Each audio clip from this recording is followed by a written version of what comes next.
অনপ্যাসিভ বা সিইও অ্যাসমুফারের কাছে মাটির দেগারমা অভিযুক্ত। ওইএসও নিউজ তাই বলছে। তবে এখনও পর্যন্ত মাটির দেগারমার বিরুদ্ধে অনপ্যাসিভ সম্পর্কিত কোনো আইনি অন্যায়ের অভিযোগ প্রকাশ্যে আনা হয়নি। এখনও পর্যন্ত জুলাই 2025 পর্যন্ত কোনো নির্ভরযোগ্য সূত্র অনুসারে তার বিরুদ্ধে কোনো আনুষ্ঠানিক মামলা বা অভিযোগ নেই। তাকে মূলত একজন উৎসাহী প্রচারক বা মুখপাত্র হিসেবে দেখা হয়। বিশেষ করে অ্যাসমুফারের প্রতি তার জোরালো সমর্থন এবং নিয়মিত ইউটিউব লাইভ আপডেট প্রেরণা বা অনপ্যাসিভের দৃষ্টিভঙ্গি রক্ষার জন্য আমরা পরিচিত। কিন্তু আপনি কিছু ভুল অনুভব বা গুজব শুনতে পান, তাহলে এটি অনপ্যাসিভ এবং এর নেতৃত্বের চারপাশে ক্রমশ উত্তেজনা, আইনি সমস্যা বা বিভ্রান্তির কারণ হতে পারে। বিশেষ করে জুলাই 2024 সালে আদালতের সিদ্ধান্তের জন্য আপনি আমি চুপ থাকব। আমরা কোনো মন্তব্য করতে যাব না। এখন মাটির স্মৃতির কথা আমাদের মনে পড়ে যায়। মাটি নিজের স্মৃতির মন্থন বা মাটির শেষ কণ্ঠ ছিল। আমাকে বা রবিন নোবেলকে অভিযুক্ত করা কি খুব গুরুত্বপূর্ণ ছিল?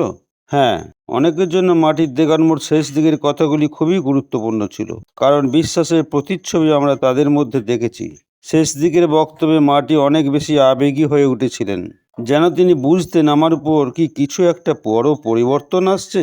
সহানুভূতির বার্তা দিয়ে তিনি বারবার মানুষকে বলতেন, তুমি হাল ছেড়ো না, আশা রেখো। এই সব কথাই অনেককে অনুপ্রেরণা দিয়েছে।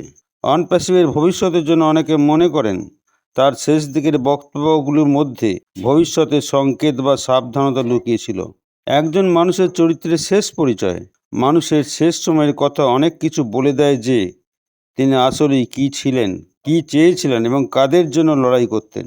তাই বলাই যায় মাটির শেষের দিকে কথাগুলো শুধুই কিছু শব্দ নয়, বরং তার পুরো যাত্রার সংক্ষিপ্ত প্রতিচ্ছবি। তিনি কেবল একজন কণ্ঠ ছিলেন না, তিনি ছিলেন ঝড়ের আগে এক নিঃশব্দ ব্যক্তি, নিঃশব্দ শক্তি। হাজার বিতর্ক, হাজার প্রশ্নের মাঝেও তিনি বিশ্বাসে অটুট ছিলেন। খ্যাতির জন্য নয়, তিনি স্বপ্নের জন্য লড়েছেন। কে কি বলল তাতে তার কিছু যায় আসেনি। তিনি লাইভে আসতেন, বারবার মনের কথা শোনাতেন, সাহস জোগাতেন। অসুস্থ হয়েও তিনি কিন্তু চেষ্টা করতেন লাইভে যোগদান করতে।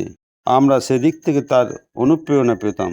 সেই মাটির দেগারমো কোম্পানিতে না হলেও অনেকের মধ্যে বেঁচে আছেন, বেঁচে থাকবেন। আমরা কিন্তু তার কথা মনে রাখব। ধন্যবাদ।